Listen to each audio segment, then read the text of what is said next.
There's something incredibly charming about stop-motion animation. I've never really been able to explain what that is, but only that it's a magic trick that I never get tired of watching. But here's a question. How do you remove a character from an artificial world constructed with miniatures and blend them into a world that is real without the effect coming across awkwardly? How do you combine stop-motion and live action?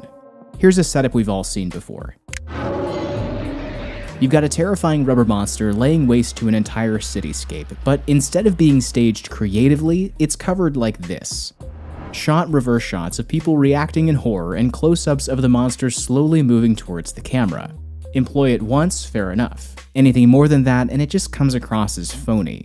To make it at all believable, you have to stage the action in a master wide, which means that the stop-motion creature needs to be integrated into the image. That was the dilemma at the heart of the work done by this man, Harryhausen, one of the medium's most beloved craftsmen. Let's take a look at how he constructed this shot in The Beast from 20,000 Fathoms.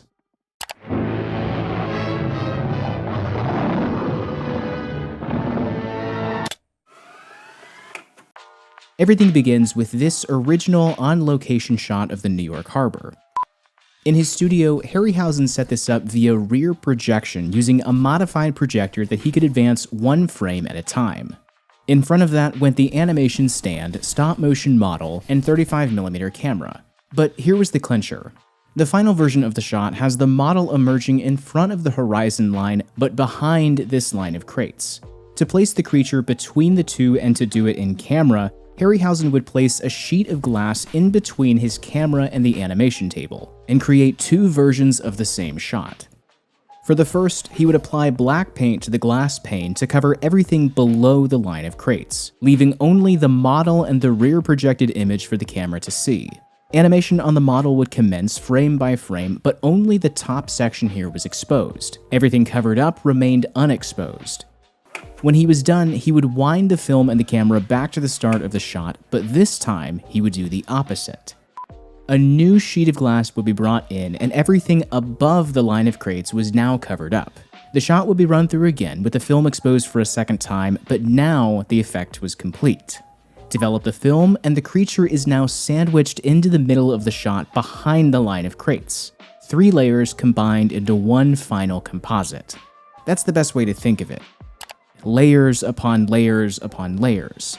If you've ever worked inside Photoshop or Premiere or any other nonlinear editing system, it's the same basic principle, constructing an image out of multiple different building blocks, one on top of the next. That basic principle was behind nearly everything Harryhausen did. The process, dubbed dynamation, was slow, methodical, and as you can imagine, backed by an insane degree of preparation. Open the door of the cage. For instance, what are the ways you can have a stop-motion creature physically interact with footage of the actors on set? In the big monster movies, you could always have the creature's arm flatten extras, but it doesn't quite sell. How about this instead? That's more like it. All it takes is proper coordination and a little creative thinking. On set, actor Kerwin Matthews was lifted by a wire, and then on the stop-motion stage, Harryhausen filled the shot out by giving him a little artificial foot, attaching an additional model boot in the Cyclops' hand that's animated right alongside. Go frame by frame, and you can spot when Harryhausen makes the change from one to the next. At full speed? Well, maybe you can spot it pretty easy. Try this shot.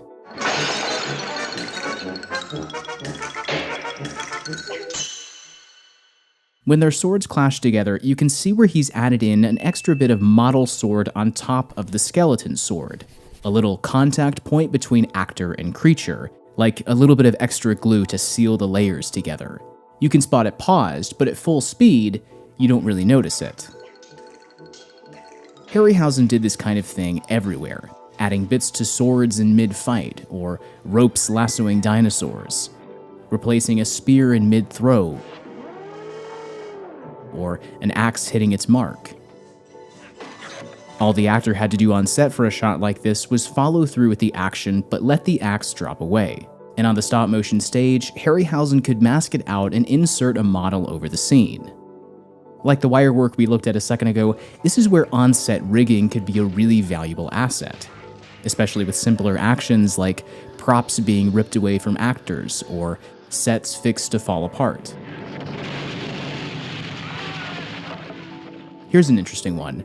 Contact points were one thing, but close quarters interaction between actor and creature was always tough.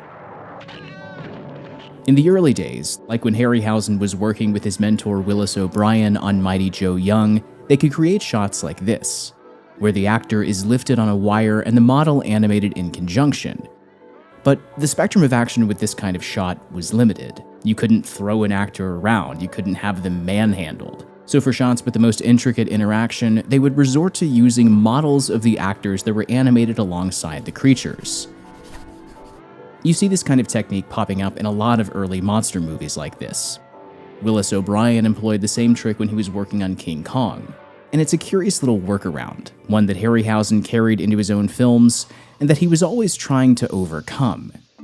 For instance, take this shot from 1 million years BC, where Harryhausen and the crew pull a little Texas switch to mask the transition from the actor to the model. Looks a little goofy, doesn't it? But just a few years later, in the Valley of Guanji, they were able to execute the same kind of shot, but with slightly more complex wirework, therefore delaying the need for a model-actor replacement until the edit cuts into a close-up. It's not perfect, and I don't think he was able to get interactions like these fully in sync, but the more that he worked, the more he tried. The results might come across a little hokey, but I think something like this is a tribute to the way that Harryhausen grappled with limitations like these, always trying to push back the line of what was possible in order to find practical solutions. It's easy, especially when looking at his movies with modern-day eyes, to pick up on the places where those limitations are rather glaring, where the seams between the elements tend to stand out.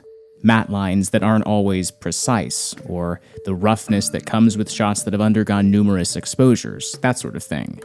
A lot of that, of course, you could chalk up to the limits of what the technology of the day was capable of, but something that I think is just as worthy of consideration are the realities that affect the post-production process.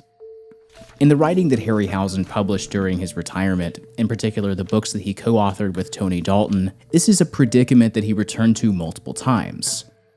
Quote-unquote good visual effects aren't just about raw talent or the available technologies to produce them, but about the constraints of the budget and the amount of time given to crafting any individual shot.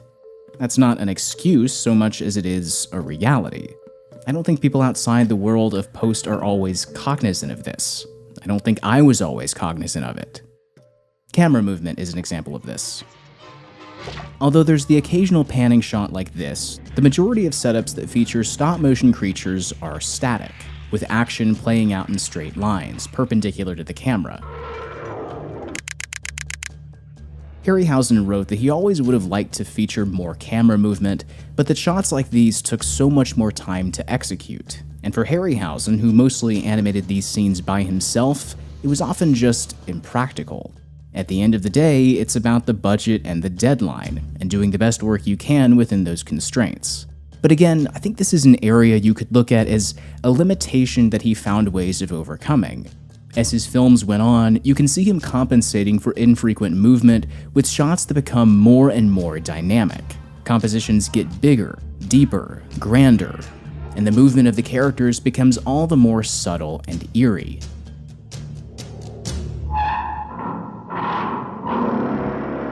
And if nothing else, faster. Even now, 60 years later, this is still just nuts.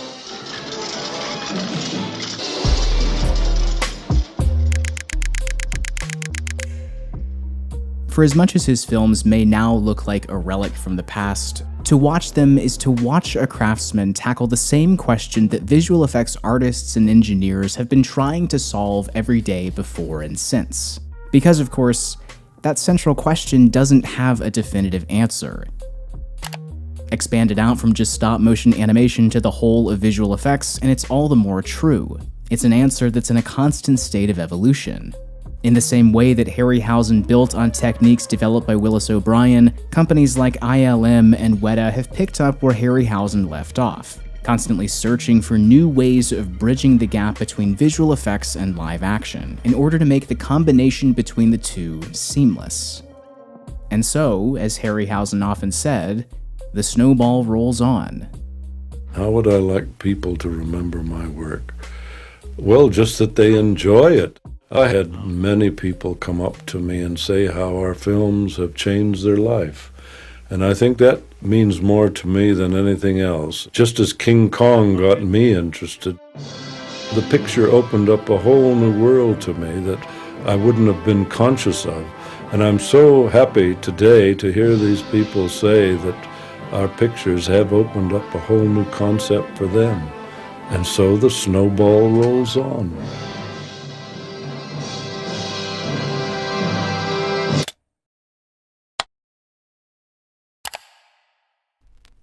Hey everybody, thanks so much for watching. This was such a fun video to put together. I hope you liked it. The ins and outs of film history is something that I'm constantly fascinated by. And you know, we obviously live in a time where there are so many different options for entertainment that trying to branch out to find great new movies you haven't seen before can honestly seem a bit overwhelming. But if you're looking for a reliable place to start, I'd highly recommend Mubi. Mubi premieres a new film every day, from exciting work by up-and-coming directors to timeless classics from master directors to cult favorites you've never seen.